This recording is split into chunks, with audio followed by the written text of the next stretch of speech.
Bienvenidos a esta última sesión de Historia de Cuba Colonial.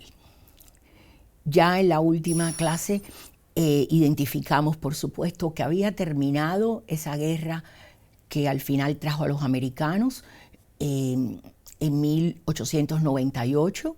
Los españoles se rindieron a ellos y no querían ni hablar con los cubanos mambises, aunque los americanos siempre necesitaron de ellos, tanto cuando fueron a luchar por razones estratégicas, sino como intérpretes, e inclusive llevaron a algunos a París a las negociaciones, pero estos no se sentaron en la llamada mesa de negociación que culminó con el Tratado de París de 1898, por el cual España cedió no solo Cuba, sino Puerto Rico y las Filipinas a los Estados Unidos. El primer general a cargo de esta ocupación fue John Brooke, pero pronto fue reemplazado antes de fines del 99 por el doctor Leonard Wood. Era médico, pero un gran amigo de Theodore Roosevelt, que por supuesto se había hecho tan famoso o popular, debo decir, con la campaña de Cuba y la de los llamados Rough Riders. Lo que nunca cuentan, por cierto, es que cuando desembarcaron se le olvidaron los caballos, y esto es cierto, no es ningún chiste de mal gusto. ¿Qué podemos decir de la ocupación norteamericana en Cuba? Una ocupación militar. Nunca supe de ningún pueblo o nación que le gustara tener una ocupación extranjera, por muy amistosa que pareciese, ¿no? Pues eran colados, como diríamos en cubano vulgar. Pero yo creo, y habiendo estudiado otras ocupaciones, y sobre todo después de una guerra en otras partes del mundo, que vale la pena reconocer que esta ocupación fue llevada muy bien y que contribuyó significativamente a que Cuba volviese a arrancar su motor económico y social, sino tanto político. Lo primero que hicieron los norteamericanos al llegar a Cuba fue ordenar un censo. El censo de 1899 es famoso, pues los norteamericanos querían en todo detalle saber lo que pasaba, y cuántos habían muerto y cómo estaba la población dispersa por la isla. Los norteamericanos, por su constitución, necesitan tener un censo cada 10 años. Es obligatorio en los Estados Unidos. Cuando los norteamericanos habían realizado el censo de 1890, habían llegado a la conclusión a mediados de esa década que iba a ser imposible contar el censo de Estados Unidos del año 1900 antes de 1910, lo que había presentado un problema en busca de una solución. Y había un miembro del Buró del Censo norteamericano llamado Hollerith que trataba de ver cómo podía hacer esto más rápido. Y había inventado una máquina con alfileres con la que, haciendo hoyito, con unos hoyitos, una tarjeta que pasó a llamarse la tarjeta Hollerith, se usaba hasta en los aeropuertos hace poco. Con esa tarjeta y los hoyitos, él podría contar esta información del censo mucho más rápido. Y él la estaba probando, como era natural. Cuando se le presenta la oportunidad del censo de Cuba en 1899, Hollerith va a Cuba y prueba su máquina. Y la máquina fue muy buena, tanto que contó el censo bien rápido y Estados Unidos la adopta para contar su población ya en 1900. Este detalle es importantísimo por dos razones. Primero, porque la tarjeta Hollerith fue el comienzo del ordenador moderno. De hecho, Hollerith dejó su trabajo en el Buró del Censo norteamericano para fundar una gran empresa que llegó a llamarse International Business Machines, IBM, la empresa que de verdad puso el ordenador, primero grande y después ya el más pequeño y más reducido delante de nosotros. Yo creo que es un dato de historia mundial interesantísimo y justo se realiza en Cuba. Pero también quiero mencionar que es un ejemplo de algo que va a pasar muy a menudo en las próximas 6 décadas.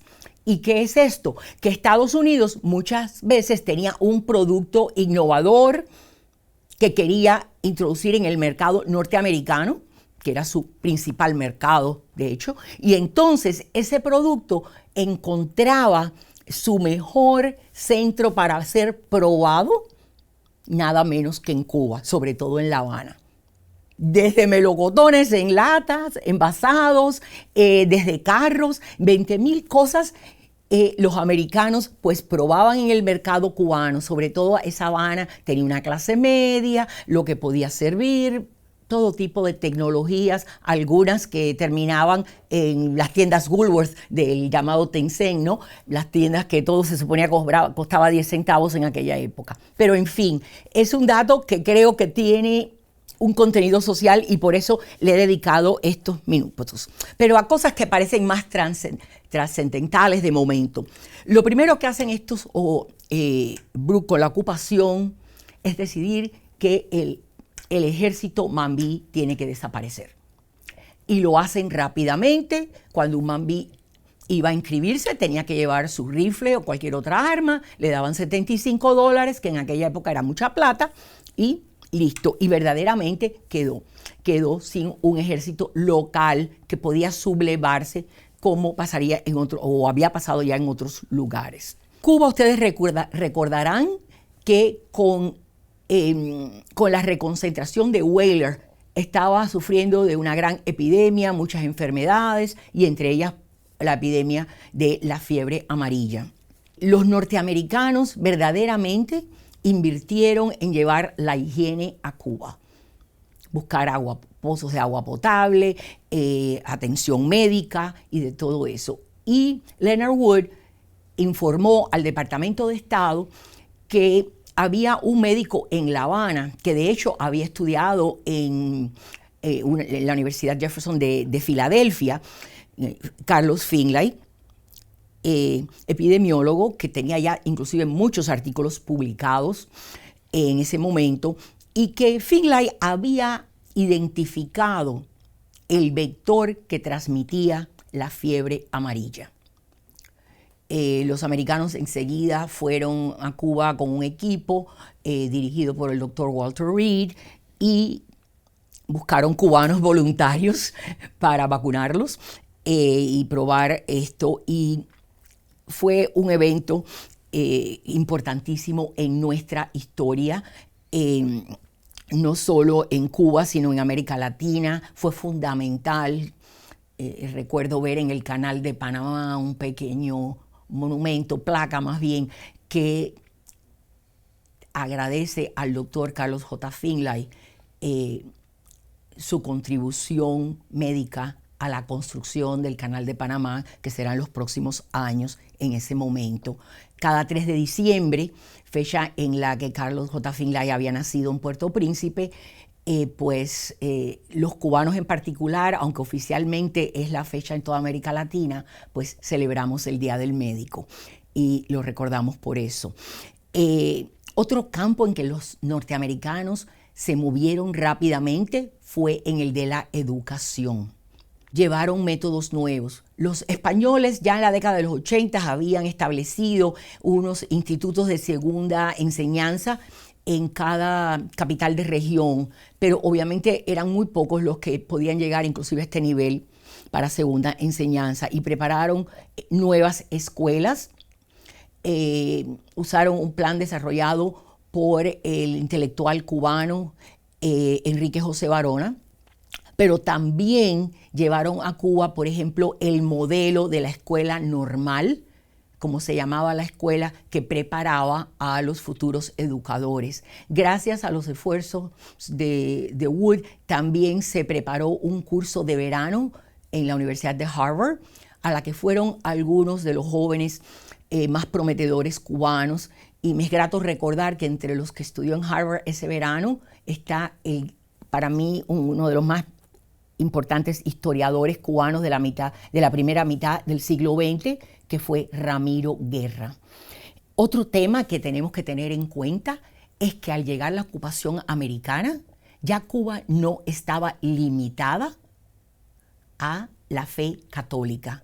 Y aunque la Iglesia Católica en Cuba no había tenido el poderío que todavía hoy observamos en los países del continente como México, Argentina, Perú, en parte porque acuérdense que Cuba verdaderamente se pobla y se desarrolla ya en la época de los Borbones, y creo que esa falta de raíces siempre se notó, pero en el siglo, a fines del XIX, pues había algunas escuelas fueron establecidas en Cuba, en La Habana en particular. Bueno, ya desde 1854 estaba el famoso Colegio de Belén, y La Salle también construyó un gran colegio en La Habana en esa época, y otros más a través del país, pero nunca fue suficiente. Sin embargo, al llegar la ocupación americana, algunos grupos religiosos norteamericanos protestantes, como los episcopales, por ejemplo, los bautistas, algunos de los cuales ya habían estado activos en las comunidades del exilio del sur de la Florida, van a Cuba y establecen en particular escuelas. Muchas veces era la especie de gancho para tratar también de traer feligreses a sus iglesias, aunque no era obligatorio que la persona fuese miembro de la iglesia para asistir a estas escuelas. Y estas escuelas en Cuba pues tenían un programa rígido americano, enseñaban inglés, que obviamente era una manera también de integrarse a el país que estaba en ocupación. Y las posibilidades de inversión, por supuesto, en Cuba empezaron a crecer. Ya los planes del azúcar, que ya en las últimas décadas también de España, recordarán que ya Estados Unidos tenía muy buenas relaciones con España. En respecto a Cuba, en esa época, pues empiezan a agrandar los ferrocarriles, sobre todo hacia la parte oriental de la isla, que era donde menos había, o había ingenios más pequeños, nunca lo que habíamos visto en La Habana, Matanzas, e inclusive en las villas en la zona de Cienfuegos y del sur. Bueno, entonces este es el panorama que, como les digo, yo creo que relativamente era bastante y fue muy positivo para Cuba. ¿Cuál era el tema penoso? Era el tema político. Obviamente los cubanos no querían estar regidos por una ocupación extranjera. Y ya había cubanos quejándose desde el primer momento. Juan Gualberto Gómez es una de las figuras que aquí se luce. ¿Y qué pasa? En 1900 se organiza en La Habana una asamblea constituyente que va a escribir la que se convertirá eventualmente en la Constitución de 1901. Y por supuesto, esto debe marcar el final de la ocupación. Recuerden que los norteamericanos habían declarado la guerra, prometiendo que ellos no iban a estar en Cuba fijos. Sin embargo, cuando ellos presentan este proyecto de constitución, autoridades norteamericanas, incluyendo a Root, el secretario de Estado, los Estados Unidos les dice: estamos dispuestos a terminar la ocupación militar, pero la reemplazaríamos por una ocupación civil, a no ser que ustedes acepten una nueva enmienda, que era un proyecto del senador Orville Platt. ¿Y qué decía esta nueva enmienda? Que los Estados Unidos tenían derecho a intervenir en los asuntos internos de Cuba, si así lo veía apropiado. Que Cuba no podía contraer deudas con otros países o traer bancos extranjeros a invertir sin previo permiso de los Estados Unidos. No voy ahora a deletrear la enmienda Platt, es corta y creo que la deben leer. Obviamente dejaba a los Estados Unidos al manejo de muchas cosas, inclusive como Estados Unidos en ese momento, gracias a la guerra del 98, estaba desarrollando su armada en el Pacífico, tanto como en el Caribe, hasta los ingleses que tenían barcos ya de siglos en el Caribe, creo que en Barbados, los retiraron. Ya el Caribe se había vuelto un mar, un charco, como quiera decirse, norteamericano en ese momento. Y entonces ellos querían estaciones para sus barcos y por lo tanto decían que ellos tenían derecho a tener varias estaciones o bases navales en Cuba. Entre ellas querían la isla de Pino, argumentando, cosa que era cierta, que había norteamericanos que tenían allí unas plantaciones de piña. Aunque eso en ese momento no se negoció, después el gran estadista cubano Cosme de la Torriente va a argumentar que Isla de Pinos no estaba necesariamente poblada por ciudadanos norteamericanos, aunque sí lo sabía, y probó que per cápita más cubanos de Isla de Pino habían luchado en la guerra de independencia que de otras partes de Cuba. Y con ese argumento, pues, pudimos retener la Isla de Pino, que la revolución del 59 le cambió el nombre a la de la Juventud. Pero bueno, el caso es que los cubanos, ante la negatividad de Washington, piensan que la única manera de sacar un ejército norteamericano y empezar a manejar el país ellos mismos era aceptando que esta enmienda, que es una enmienda en realidad a la Constitución cubana, lo podemos ver así, a la Constitución cubana de 1901, con las protestas de muy pocos. Quiero señalar que en Cuba, por supuesto, se quejó Juan Gualberto Gómez, se quejó Rafael Serra, el gran amigo de Martí de sus años neoyorquinos.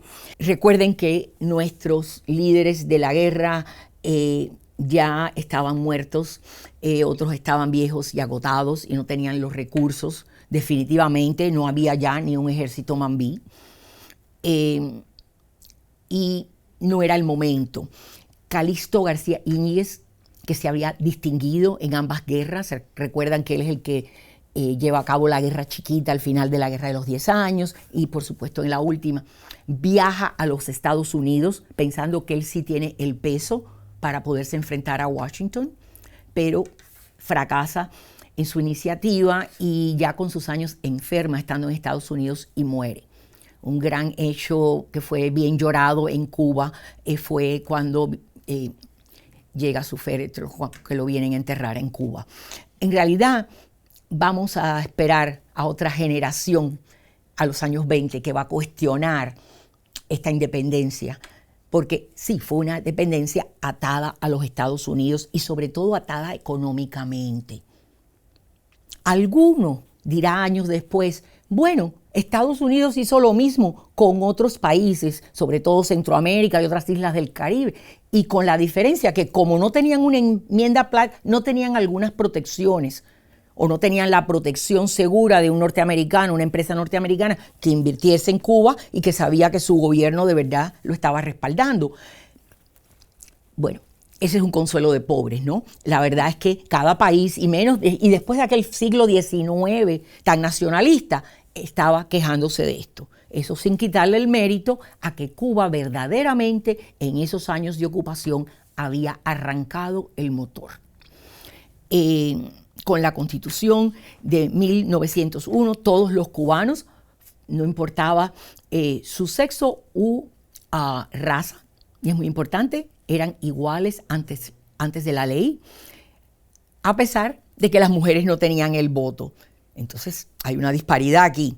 Bueno, lo que ocurre, y esto pasó en los países latinoamericanos cuando comenzaron su época de independencia en el 19, lo que ocurre es que en la tradición legal romana tenemos códigos. Y el Código Civil español, en su última versión, que era de los años 80 en España, siguió vigente tanto durante la ocupación norteamericana como después de la independencia en 1902. De hecho, a pesar de que algunos juristas cubanos enseguida y luego hasta en décadas más tarde van a preparar códigos nuevos, en realidad fue solo a pedacitos que el Congreso cubano fue enmendando algunos de estos artículos del Código Civil Español. En el Código Civil Español, la mujer casada, por ejemplo, debe obediencia al marido. El marido le debe respeto, pero eso no es igual. La mujer no tenía derecho a disponer de los bienes y a muchas cosas. Y entonces, de a poquito, en Cuba se fueron cambiando esas cosas después. Pero el código aplicó desde el primer momento. Y en la única área que la Constitución de 1901 se va a aportar mejor con las mujeres fue en el caso de que podían heredar y un nuevo marido, por ejemplo, no tendría la patria potestad ni derecho a estos bienes. Y eso fue en defensa de las muchas viudas de las guerras de independencia. No quiero seguir hablando porque ya le toca a mi colega, el profesor Roy, seguirles hablando de lo que fueron estas primeras décadas de la República. Pero quiero terminar recordándoles algo que alguna vez también mencioné, y es que la historia tiene que analizar la continuidad en una sociedad y la disrupción. Tenemos que ver qué cosas cambiaban cuando había un evento mayor, qué cosas no. ¿Hasta qué punto no se nos cambia la identidad porque cambiemos de imperio? O porque vengan inversores de otras partes, o porque venga una ideología nueva. Y eso es algo que los historiadores siempre tenemos que hacer. Lo que no cambia es la geografía cubana, que si bien nos puso en el mapa, literalmente, desde un principio, cuando comenzó la carrera de Indias, con las flotas aquellas llenas de plata a Europa, ya después de 1898, siguió teniendo esa importancia geográfica, pero esta vez era en un mar americano, que es lo que se va a volver el Caribe como esfera de influencia. Más interesante creo que va a hacernos ver las posibilidades culturales que Cuba va a tener ahora y cómo va a ser esta clase gobernante que va ahora a